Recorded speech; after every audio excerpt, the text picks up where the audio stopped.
Bismillahirrahmanirrahim. Assalamualaikum warahmatullahi wabarakatuh. Waalaikumsalam warahmatullahi wabarakatuh. Selamat Waalaikumsalam. malam semuanya. Mana, Pak? Oke, alhamdulillah di malam hari ini kita melanjut perkuliahan kita, pengolahan citra, image processing.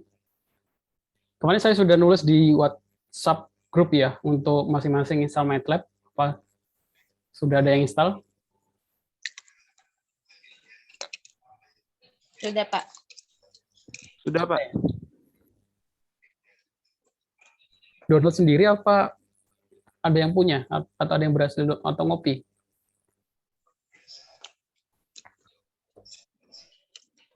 Karena lumayan besar yang 2015 itu 7 GB ya. Iya, yang 2013 mungkin lebih ringan. Karena hari ini nanti kita akan langsung saya praktek tentang penggunaan MATLAB sama tugasnya juga. Tapi nanti saya juga kasih contoh yang menggunakan Python ya. Tapi nggak semuanya ya. Kalau saya ngasih contoh berkali-kali ini kerja 2 kali ya. Saya contoh MATLAB saja. Jadi kalau untuk Python referensinya banyak sama kodenya hampir sama dengan MATLAB. Perbedaan di aturan.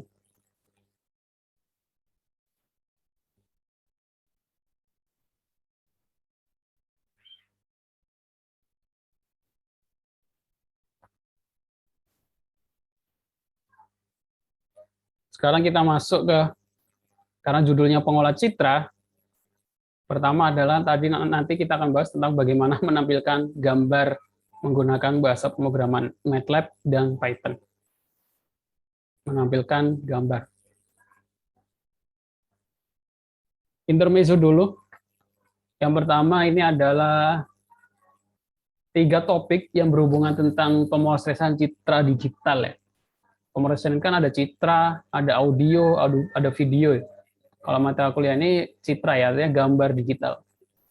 Dimulai dari tahun 1950, image processing secara umum.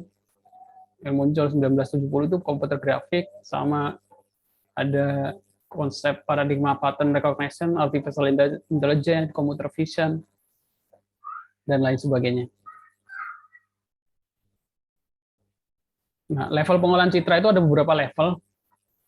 Gambarannya ada image processing, inputnya image, outputnya berupa image, ada image analysis, inputnya image, outputnya measurement.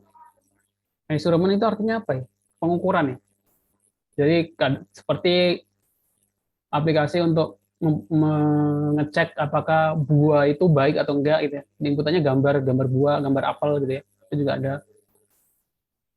Nanti outputnya adalah measurement, ukuran. Oh, gambar itu buah itu baik, kondisi baik, atau ukurannya berapa sekian. Image analysis, maksudnya ke image analysis.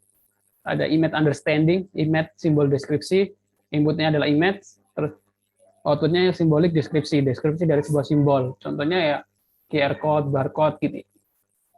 Memahami sebuah gambar, ada deskripsinya dan lain sebagainya. Ada komputer grafik, simbol deskripsi, outputnya adalah image. Ini ada beberapa macam level pengolahan citra.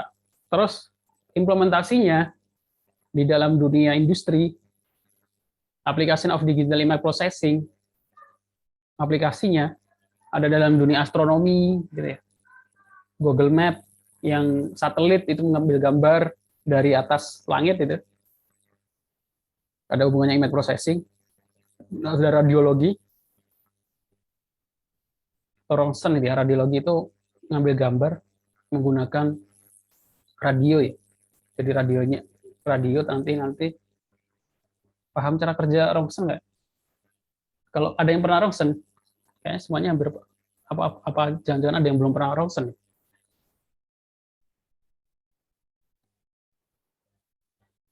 Radiologi atau Ronsen itu ada sebuah film gitu ya, filmnya ditaruh di depan kita, ini badan kita, ini film warna hitam itu kan, terus di center ya, pakai radio. Jadi nanti kalau ada tubuh kita, ini gambarnya jadi putih. Maka munculnya Ronsen.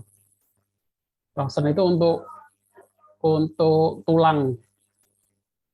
Tapi kalau CT scan Itu untuk perangkat lunak, perangkat lunak, jaringan lunak ya, otot gitu ya. Itu CT scan.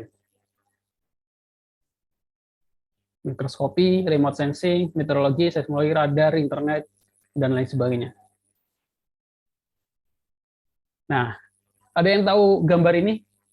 Ini cuplikan dari sebuah film. Saya bahas di minggu kemarin di Netflix. Ada yang tahu?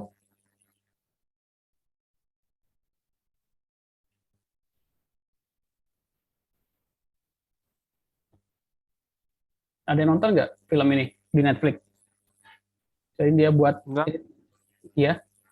Enggak, Pak. Ini film kisah nyata tahun 94 di Jerman. 94 atau 93 atau 91. Ada kelompok anak muda Jerman gitu ya.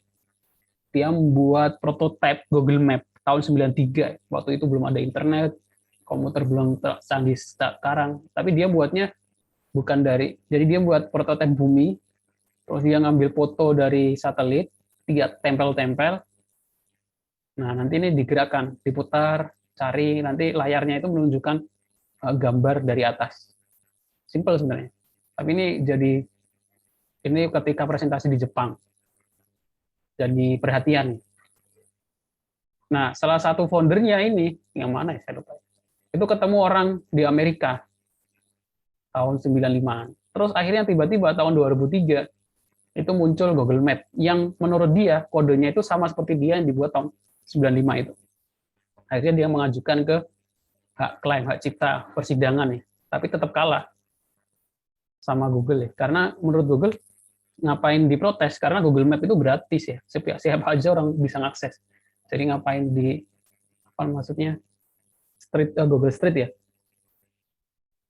ngapain diklaim masalah hak cipta dan lain sebagainya, karena Google juga memberikan semua orang bisa akses secara gratis dan ada yang lain sebagainya.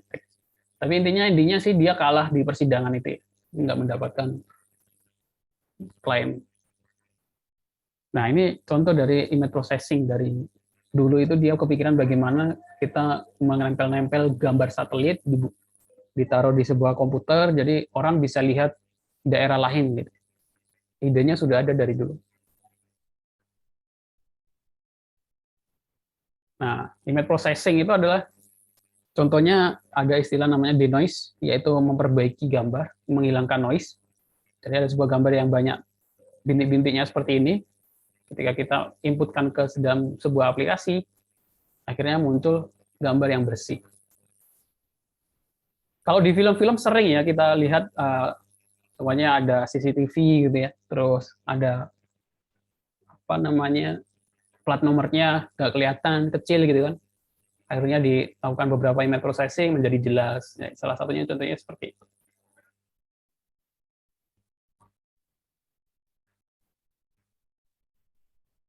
Terus ada image enhancement, yaitu memperbaiki. Kalau tadi denoising, ini enhance itu, kalau yang suka fotografi mungkin nggak asing dengan istilah-istilah seperti ini ya. Perbaikan foto. Enhance itu, ya ini terlalu putih, over exposure. Apa istilahnya? Saya nggak terlalu paham fotografi juga. Nanti diperbaiki akhirnya menjadi lebih jelas seperti ini. Ini bagian juga dari image processing dengan image enhancement. Kalau kita menggunakan aplikasi editing foto, Photoshop dan lain sebagainya kan kita nggak tahu prosesnya ya, tinggal klik-klik gitu ya, arah-arahkan. Nah, di mata kuliah ini kita akan belajar proses detailnya, bagaimana sebuah gambar yang seperti ini berubah menjadi seperti itu, teknis detailnya itu bagaimana. Nah, itu prosesnya yang akan kita pelajari hari ini. Sehingga menjadi perubahan seperti ini.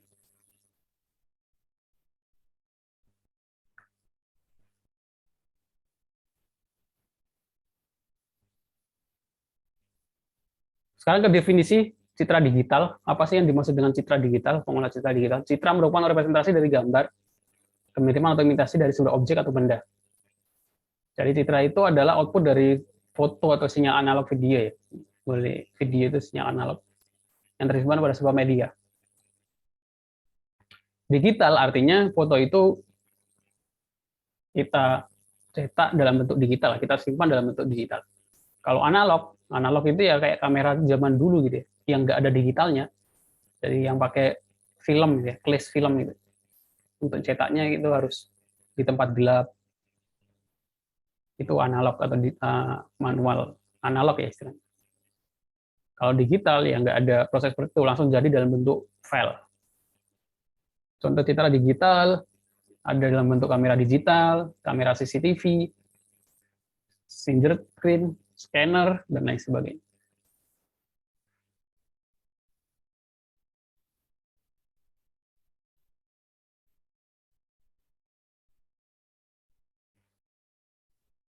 Nah, terdapat dua hal yang dilakukan dalam proses digitalisasi titik, mempartisi citra dalam dimensi X dan Y, dan menentukan besar intensitas yang terdapat pada setiap pixel pembentuk citra. Jadi gambar itu terbentuk dari apa? Ya, gambar itu terbentuk dari apa? Gambar itu kan terbentuk dari sebuah titik-titik ya, pixel istilahnya paling kecil. Contohnya seperti ini. Jadi semakin besar titik-titiknya akan semakin jelas gambarnya. Tapi kalau kotak-kotaknya atau pixelnya itu semakin dikit, nah dia akan seperti ini. Ada istilahnya 8 bit gitu ya, ada 8 bit. Maka ada istilah ukuran HD, itu yang HD itu 760, 720 kali 360 ya. Terus Full HD 1200 atau berapa gitu ya. Itu kan ukuran pixel. Semakin rapat ukuran pixelnya, gambar itu semakin jelas. Nanti kita akan belajar bagaimana mengolah pixel-pixel itu, memperbaiki pixelnya seperti itu.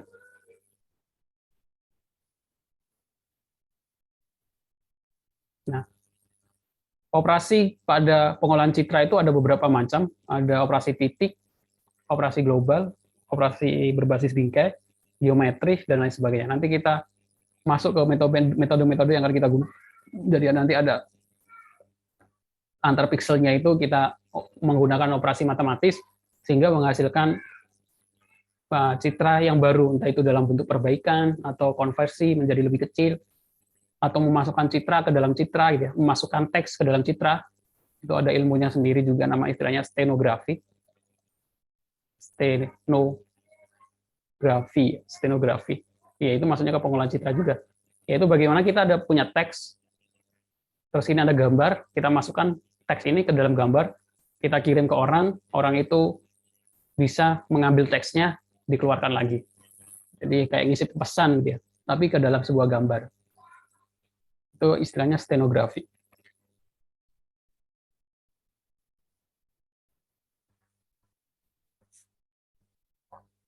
Nah, ini alur diagram dalam pengolahan citra.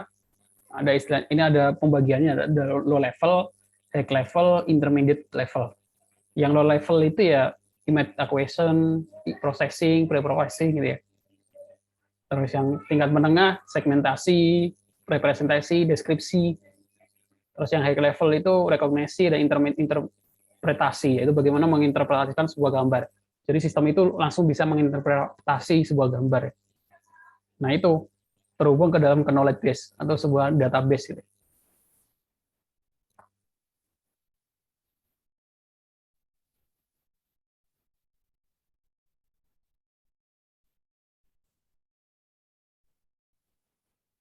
Ini kalau menggunakan MATLAB, contohnya pasti gambar ini ya, ada gambar orang memakai foto.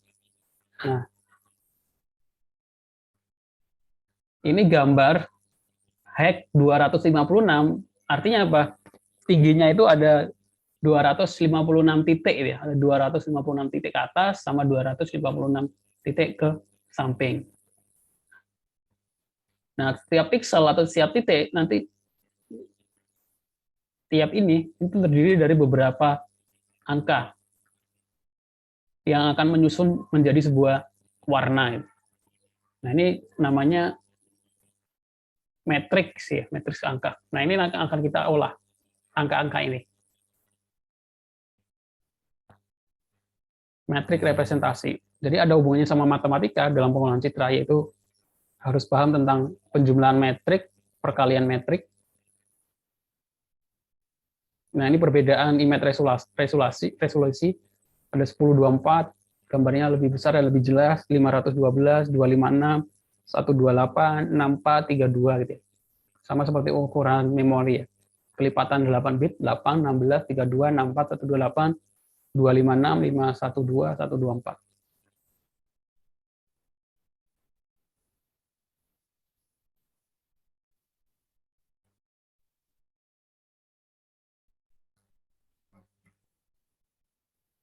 Nah, ini kalau ukurannya sama, kalau ini kan karena ukurannya semakin kecil, jadi nggak kelihatan ya. Tapi kalau dibuat ukurannya sama, yang resolusinya lebih besar itu akan lebih jelas dibandingkan yang resolusinya kecil, dia akan kelihatan kabur. Terus ada nanti image analysis, istilahnya edge detection, deteksi tepi, yaitu untuk mendeteksi tepi kayak gini ya. Biasanya kita gunakan untuk ya deteksi rumah gitu ya, untuk bisa bedakan antara rumah dan langit. Gimana program caranya? Ya kita rubah dulu seperti ini. Kalau gini kan jadi ketahuan, lebih mudah dicek. Kalau ada garisnya ini berarti rumah, kalau hitam full ini berarti dia langit. Algoritmanya seperti itu. Ada deteksi wajah. Sekarang kan ada juga yang untuk di kamera-kamera Android kan sudah bisa deteksi wajah, terus ada untuk apa namanya deteksi umur juga ya, walaupun nggak kurang akurat gitu ya, nggak terlalu akurat ya, deteksi umur. Terus image analysis, image patching ya fingerprint ini untuk membandingkan apa namanya sidik jari. Ya sekarang kita masuk ke pemrograman MATLAB. Jadi kalau kita buka MATLAB pertama kali akan muncul halaman home seperti ini. Kalau udah terbiasa ini secara umum kemudian seperti ini ya. Di sini itu nanti akan kita tuliskan kodenya. Di atas ini menu seperti Microsoft Office ya, sama ya. Di sini juga lokasi folder yang kita gunakan gitu ya. Defaultnya itu berada di program file MATLAB R2015. Kalau kita pengen pindah ke folder lain, kita pindah dulu, kita sesuaikan. Yang keempat ini lokasi variabel yang digunakan. Nanti kalau kita buat variabelnya muncul di sini. Yang kelima ini command history kode yang pernah kita tulis di tengah sini. Ini gambar umum MATLAB seperti ini. Oke, sekarang kita masuk ke tipe data di dalam MATLAB sama seperti bahasa pemrograman lain. Kalau yang sudah belajar bahasa pemrograman di semester yang lalu sebelumnya, ya pasti nggak asing dengan tipe data, sama seperti bahasa pemrograman Python, C++ ya. Ada char, ada integer, ada long, float, double, long, double. Ada jangkauannya nilainya. Sekarang basicnya dulu, yaitu array dalam MATLAB. Kalau kita menggunakan bahasa pemrograman Python, atau bahasa pemrograman C++, Java, dan kalau kita pengen buat array kan kita harus deklarasi array dulu, tipe datanya, dan lain sebagainya. Kalau dengan MATLAB lebih mudah, kalau kita pengen buat array, ya kita tulis saja. Nama array-nya apa? Semuanya A, isinya 13579. Ya, A sama dengan, buka siku, kurung siku, 135. Nanti kalau kita enter, dia akan langsung muncul variabel A adalah 13579, array-nya. Nah, untuk mengakses elemen ketiga, 1, 2, 3. Nah, bedanya ini. Kalau array dalam Python itu mungkin dimulai dari 1 ya. Kalau di MATLAB ini dimulai dari 0. Kalau ini dimulai dari 1. Kalau kita lihat ini 3, 0, 1, 2. Berarti dia dimulainya dari 1. 1, 2, 3. Untuk kita mengakses yang kelima, tinggal A sama dengan 3. Untuk mengakses elemen kedua sampai keempat, A dalam kurung 2 sampai 4. 1, 2, 3, 4, 3, 5, 7. Untuk mengakses elemen kedua sampai terakhir, A2 sama dengan N. Jadi lebih mudah kalau menggunakan metode seperti itu. Kalau pemrograman lain kita harus menggunakan for, kadang menggunakan for gitu ya. For i, 1, 2, 3. Nah ini contohnya. A sama dengan 1, 3, 5, 7. Ini langsung outputnya. Kalau saya kasih contoh, saya buka dulu MATLAB.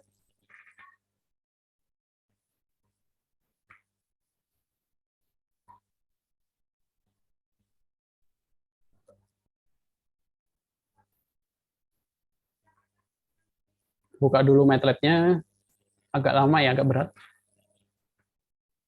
Kalau saya sih makanya yang R2015A 64 bit.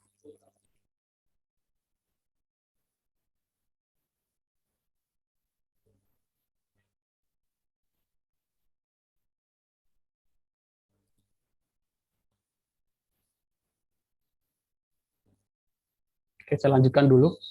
Selanjutnya kalau kita ingin mengubah vektor menjadi baris, mengubah vektor baris menjadi kolom, istilahnya kan transpose ya. Kalau udah belajar kalkulus, transpose, kita tinggal petik A, petik gitu ya, satu, dia akan merubah baris menjadi kolom. Seperti itu. Saya kasih contoh, ini sudah terbuka MATLAB-nya. Nah, kita tinggal tulis yang di tengah. Bentar, tulisannya kelihatan nggak ya? Kelihatan, Pak. Tulisan saya kelihatan nggak? Apa teksnya? Enggak, Pak. Enggak, Pak. Nah, perbesar ininya di menu mana ya? Lupa saya. Preference. Command window, command history, color, text.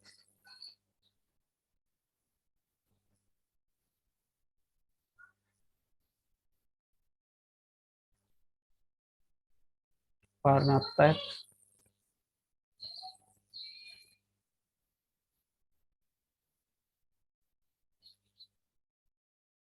Terus saya lupa, nanti saya cari ya.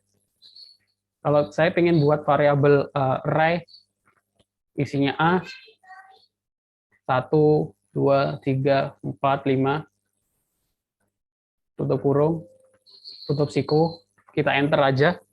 Nah, akan muncul A itu sama dengan 1, 2, 3, 4, 5.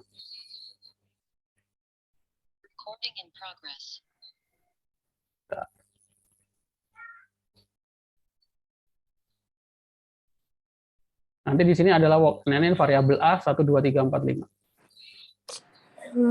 Kalau A-nya, kalau kita pengen mencetak hanya di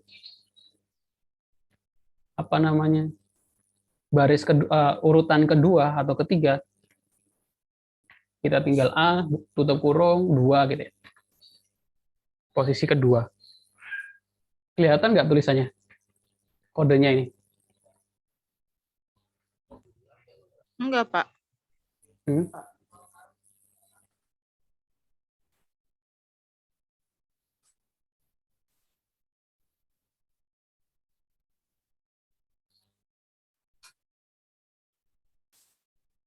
Bentar, saya nyari dulu. Memperbesar teks.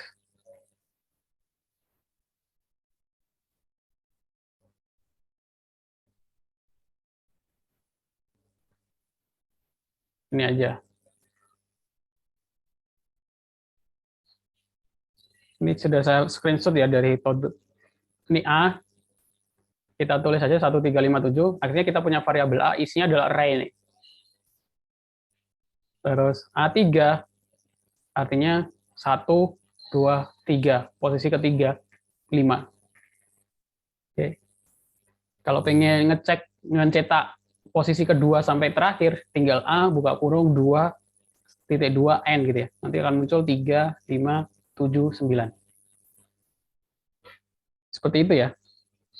Itu untuk array. Nah, ini tadi yang transpose. Kalau pengen transpose ya tinggal pakai kutip sama di matematika ya. Kalau transpose itu kita pakai kutip 1. 1357 sebenarnya adalah baris menjadi kolom. Kalau kita pengen buat array yang bentuk kolom, kita menggunakan titik koma ya. B, titik koma, titik koma, titik koma. Ini namanya matriks satu dimensi ya. Kalau dua dimensi bagaimana?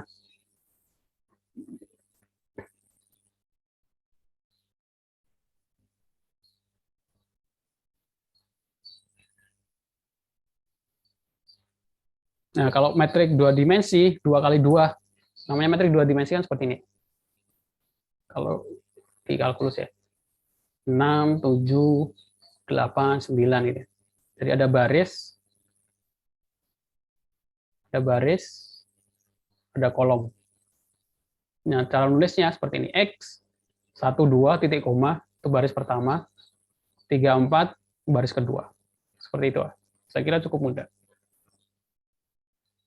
Untuk mengakses elemennya, ya urutannya dari atas ya, 1 2 3 4.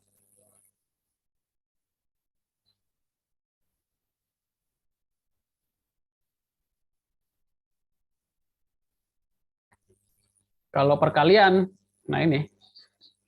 Kalau kita menggunakan Python atau C++, mungkin belajar di pemrograman dasar ya, perkalian metrik gitu ya. Di semester 1. Masih ingat nggak perkalian metrik? Itu kan kita harus kalau buat dengan Python atau C++ kan kita harus ngoding panjang gitu.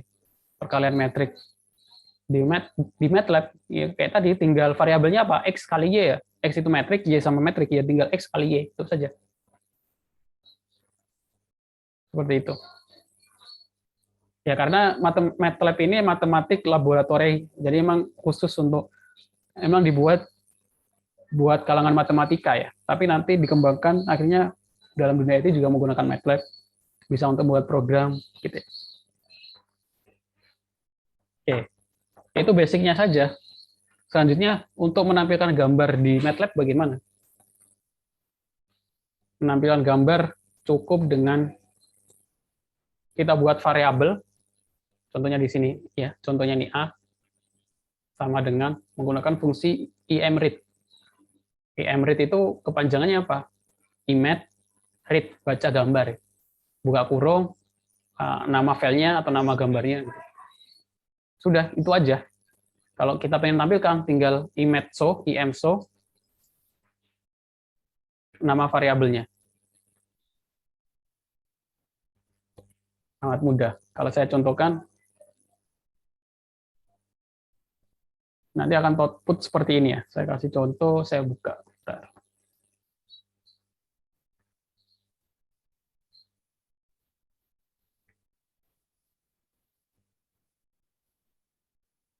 Oh, ini Python ya.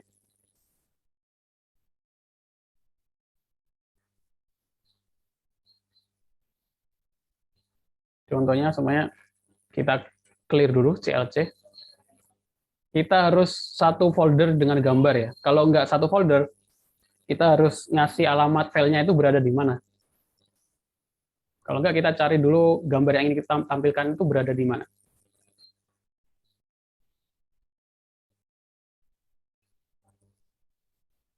Kita pilih dulu foldernya, folder yang kita ingin tampilkan. Data dulu kuliah, pengolah citra, pertemuan 2. Select folder. Nah, di sini ada wanita.jpg.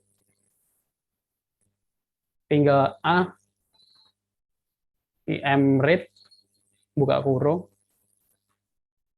petik wanita, nama filenya wanita.jpg. Tutup kurung, titik koma. Sudah di sini nanti akan muncul variabel A kecil ya. Kalau kita klik, nah isinya itu ini, isinya itu gambar itu angka-angka gitu ya. Terus kalau pengen kita tampilkan, tinggal imshow nama variabelnya.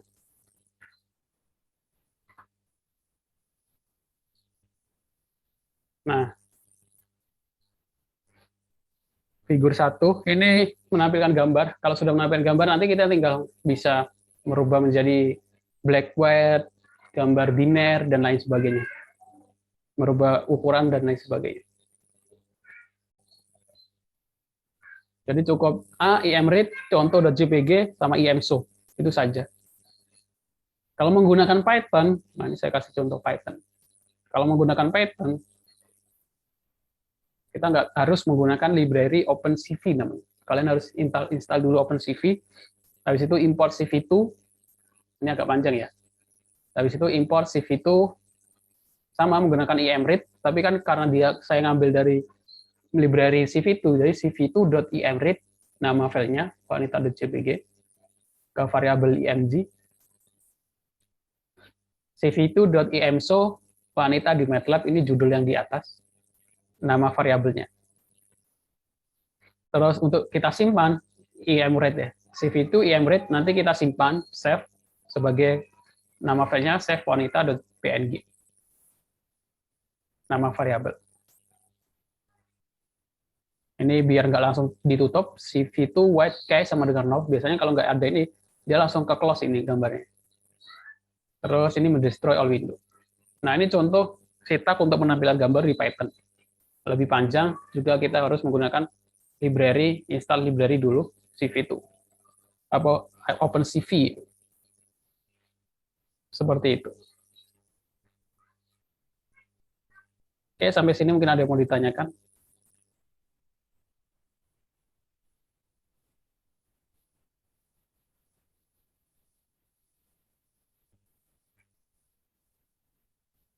Jadi nggak banyak-banyak dulu. Pertama adalah menampilkan gambar dulu. Jadi langsung ke tugas pertama. Tugas 1. Dengan MATLAB, buatlah array di dimensi 1 yang berisi ini masing-masing. Boleh MATLAB, boleh Python. Buatlah array berdimensi 1 yang berisi ini masing-masing. Kalau sudah, balik array tersebut. Tugasnya ini. Jadi kalian screenshot hasilnya. Kalau sebenarnya contohnya name saya adalah 20111 gitu ya. Habis itu kalian balik menjadi 11102 di MATLAB, hasilnya kalian screenshot. Yang nomor 3, tampilkan sebuah gambar menggunakan MATLAB atau Pad. Seperti yang saya lakukan tadi, tinggal kalian pilih gambar masing-masing, terus kalian tampilkan gambar tersebut. Kalau sudah, buat laporannya kirim di form tugas 1 yang ada di website saya. Itu saja. Formatnya boleh PDF atau Word. Upload di Google Drive ya. Nanti linknya baru dikirimkan di link tugas 1. Ini untuk tugas 1-nya. Oke. Ada yang mau ditanyakan? Hanya berupa screenshot aja ya, Pak? Ya, screenshot sama yang penting jelas ya, maksudnya outputnya sama teksnya gitu ya. Jangan yang di screenshot itu satu layar, jangan ya. Tadi yang di screenshot itu hanya bagian kodenya saja sama outputnya. Kalau yang di screenshot satu layar nanti nggak kelihatan, jadi kecil. Seperti itu ya. Kalau sama Python, kalau misalnya Python kan berarti sama outputnya berarti ya? Iya, seperti yang saya tampilkan di materi ya. Iya. Oke. Yang lain mungkin ada yang mau ditanyakan.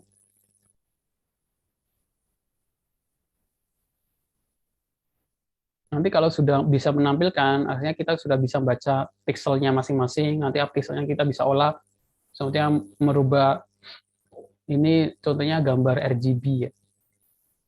Merubah gambar RGB menjadi black and white, BW, menjadi gambar biner, dan lain sebagainya. Atau sebaliknya, oh nggak bisa ya biner dari RGB. Seperti itu. Oke, yang lain. Ada yang mau ditanyakan?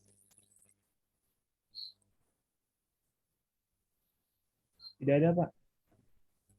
Ya. Deadline-nya kapan ya, Pak? Belum UTS. Sudah saya jelaskan di pertemuan 1 ya.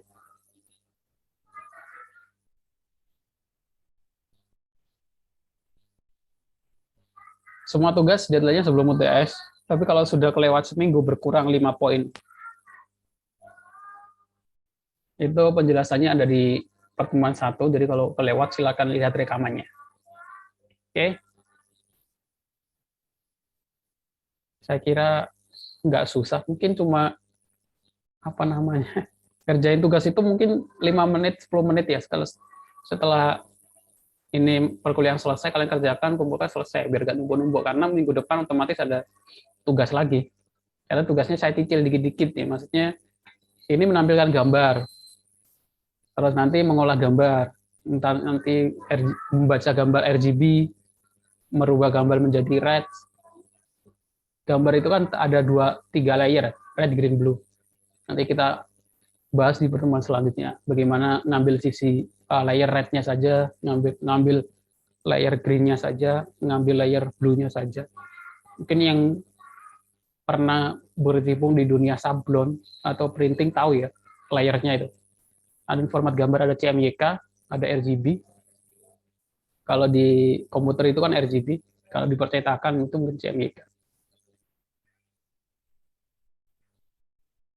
Oke, yang lain mungkin ada yang mau ditanyakan?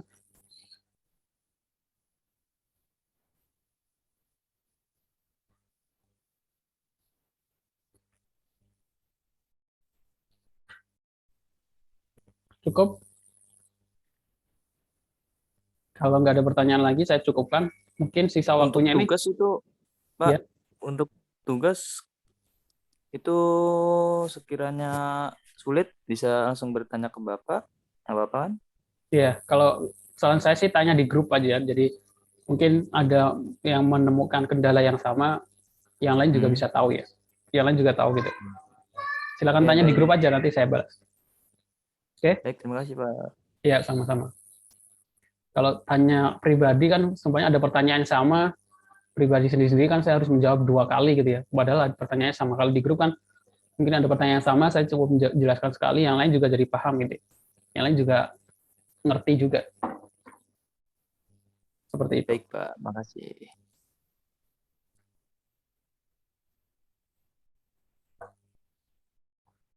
Oke, kalau ada pertanyaan lagi saya cukupkan.